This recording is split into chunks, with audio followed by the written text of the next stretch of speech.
Les effets seront catastrophiques pour la recherche et sa capacité à soutenir l'industrie. Est-ce qu'on veut vraiment redresser la France ou est-ce qu'on veut continuer toujours dans cette logique comptable?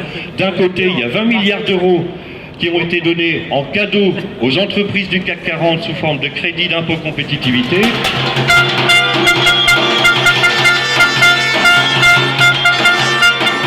Les salariés sont mobilisés aujourd'hui parce qu'ils veulent que le CEA ait les moyens nécessaires pour remplir correctement l'ensemble de ses missions. L'État nous demande toujours plus au niveau du CEA.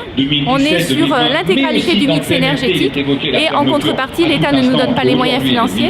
Ce qui fait que le CEA annonce des abandons de programmes, des fermetures d'installations, des mobilités forcées de salariés. Il y a péril sur des compétences historiques indispensables pour l'avenir de la nation.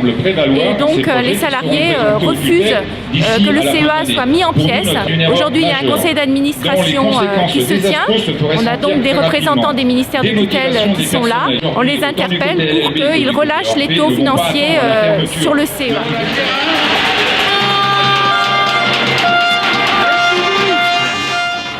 La réalité du CEA, c'est la diversité des domaines scientifiques et technologiques qui couvrent son activité. Les compétences acquises ont suscité l'intérêt d'autres chercheurs. À la CGT, nous voulons raisonner de manière globale sur une filière nucléaire qui soit la plus efficace possible. Il est possible de desserrer les taux budgétaires. L'argent existe dans ce pays.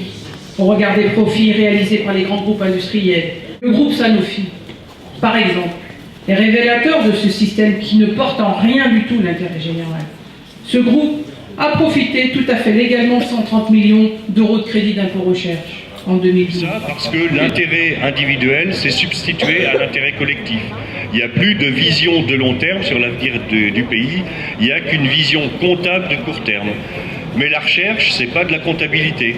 La recherche fondamentale, c'est pas des lignes comptables, c'est se projeter dans l'avenir. Qu'on intervienne directement auprès de lui, parce que les ministères, ça commence à bien faire. On n'arrête pas de nous renvoyer de ministère en ministère. On a des rencontres, effectivement, dans les cabinets. Ils nous écoutent, il n'y a rien qui bouge. Donc on va effectivement aussi demander qu'à un moment donné, le gouvernement prenne ses responsabilités sur tous ces dossiers à enjeux importants qui en vont de l'avenir, effectivement, aujourd'hui, de la France, de la recherche et plus largement de la question de l'énergie, qui est notre domaine.